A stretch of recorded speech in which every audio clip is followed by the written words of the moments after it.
Welcome back to The Baseline with Kyle E. Lewis. How many of you all have played lookout for your boy while he's getting it in? Not too many, huh? I did. Multiple occasions. It was stupid of me to do so, but you know what? It left me with some funny-ass stories. So this one night, we coming back from the bowling alley. Now, we're high school seniors, all right? High school seniors. So we knew what we could do and what we couldn't do. But we were always going to push the envelope on what we couldn't do. And my boy was all about, getting it in with his girlfriend. She was a virgin. Cute girl. Cute girl. But he was all about popping that cherry. He was like, yo, I want the river to run red. I'm like, nigga, you nasty.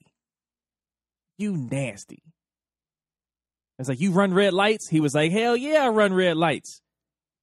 And I drink the jam too. I was like, nigga, you nasty. You's a nasty nigga. He was like, hey, it's all about getting it in, son. It's all about getting it in. So I'm like, I do, whatever. So this trip back from the bowling alley, back to his girlfriend's house. Before we get in the car, he's like, yo, I'm going to do that shit tonight. I'm like, where? In the car. I'm like, fuck you mean in the car? In the car, in the back seat. Big back seat back there. Tear her ass up. And those were his specific words. Tear her ass up. Now, I didn't think of it one way or another.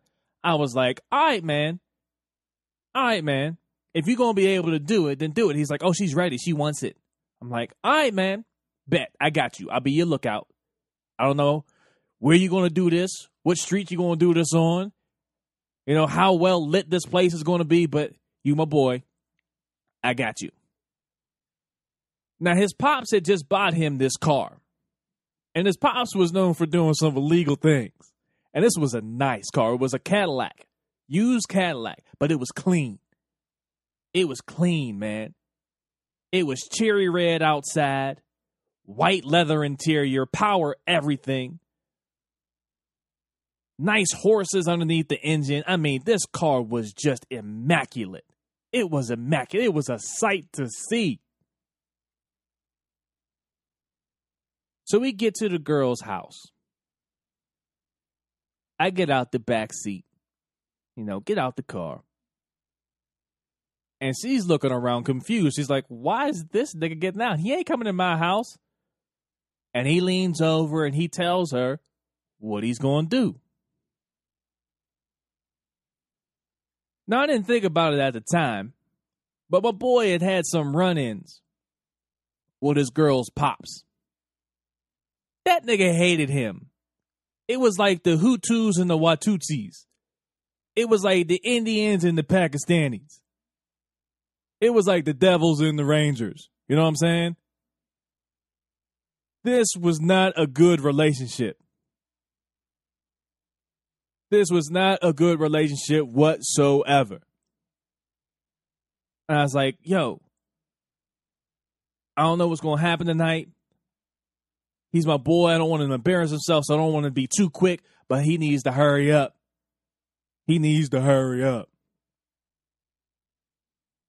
So they climb into the back, right?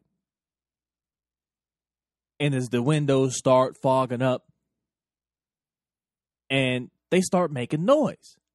Now, I didn't realize how loud this noise was, but this noise was loud as shit. She was screaming. He was tearing that shit up. Light comes on in her house.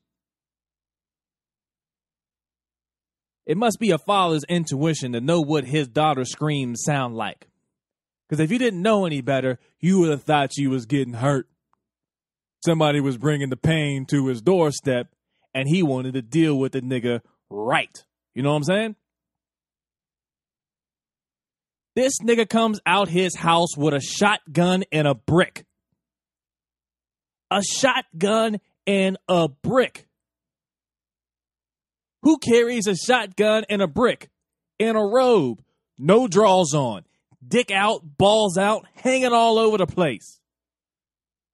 I was terrified because he looked at me. He knew something was up. I knocked on the window. He's like, yo, give me 2 more minutes. I was like, nigga, you ain't got 2 more minutes. Her father's coming over here. He's got a shotgun and a brick in his hand and his balls are out. He's about to fuck you up. So as he starts to make his way across the street, all I hear my boy goes, oh shit. He put it in her ass, man. She shit all over his back seat. She shit on the windows. It was projectile shit. She shit in every crevice of that car it was possible to shit in. And on this time, the pops is coming towards the car. Now, I took off because this nigga was not going to hit me with a brick or shoot me with a shotgun, especially with his balls out. I was not going to be the nigga that gets shot by a nigga with a shotgun, hit by a nigga with a brick with his balls out. He might have teabagged me afterwards. I wasn't going to have it. So I knocked on the window one more time before I took off. He rolled down the window. My boy rolled down the window. He looked and he saw her father. He jumped up out that car so fast and took off. Ass out, shit on his dick. He had feces dripping off of his penis.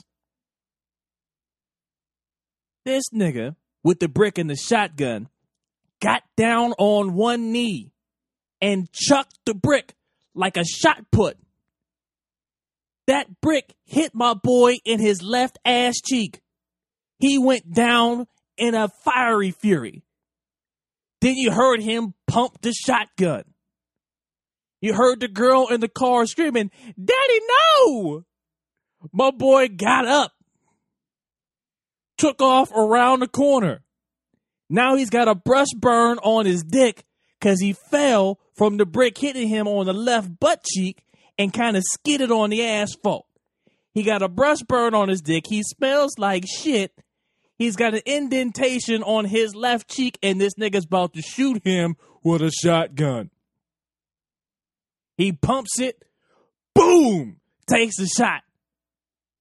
Hits the asphalt. My boy takes off, and he doesn't stop running.